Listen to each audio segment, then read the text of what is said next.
Friends, ఇప్పుడే అందిన వార్త. మోడీకి బిగ్ షాక్. రాష్ట్రంలో బీజేపీ ఎమ్మెల్యే అరెస్ట్. ఈ విషయాలన్నీ తెలుసుకునే ముందు వీడియోని పూర్తిగా చూడండి, అప్పుడే మీకు పూర్తిగా అర్థమవుతుంది. అదేవిధంగా చాలామంది సబ్స్క్రైబ్ చేసుకోకుండా వీడియోని చూస్తున్నారు, దయచేసి సబ్స్క్రైబ్ చేసుకోండి. సబ్స్క్రైబ్ చేసుకోవడం వల్ల నేను చేసే ప్రతి వీడియో అప్డేట్ మీకు ముందుగానే నోటిఫికేషన్ రూపంలో వస్తుంది. అదేవిధంగా లైక్ చేయడం మర్చిపోతున్నారు, దయచేసి లైక్ చేయండి. లైక్ చేయడం వల్ల ఇటువంటి ఇంపార్టెంట్ ఇన్ఫర్మేషన్ చాలామందికి రీచ్ చేసిన వాళ్ళు అవుతాం. ఇక లేట్ చేయకుండా వీడియోలోకి వెళ్ళిపోదాం. బీజేపీ ఎమ్మెల్యే రాజాసింగ్ అరెస్ట్ అయ్యారు. శంషాబాద్ ఎయిర్పోర్ట్లో రాజాసింగ్ అదుపులోకి తీసుకున్నారు పోలీసులు.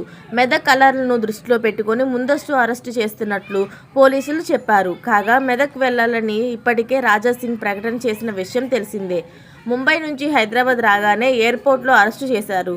మెదక్ జిల్లాలో జంతువధకు సంబంధించి రెండు వర్గాల మధ్య నెలకొన్న వివాదం మరింత ముదిరి తీవ్ర ఉద్రిక్తతకు దారితీసింది. ఓ వర్గం దాడిలో రాజ్ అరుణ్ అనే యువకుడు కత్తిపోటుకు గురయ్యాడు. నర్సింగ్ అనే యువకుడు రాళ్ల దాడితో గాయపడ్డారు. దాడులకు సంబంధించి రెండు వర్గాలు పోలీసులకు ఫిర్యాదు చేసుకున్నారు. అల్లర్లో పలు దుకాణాలను, వాహనాలను ధ్వంసం చేశారు. ఈ నేపథ్యంలో ఇవాళ బీజేపీ పట్టణ బంద్కు పిలుపునివ్వడంతో పోలీసులు భారీ బందోబస్తు చేపట్టారు.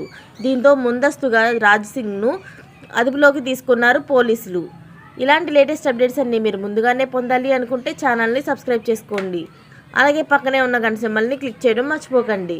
Thanks for watching friends.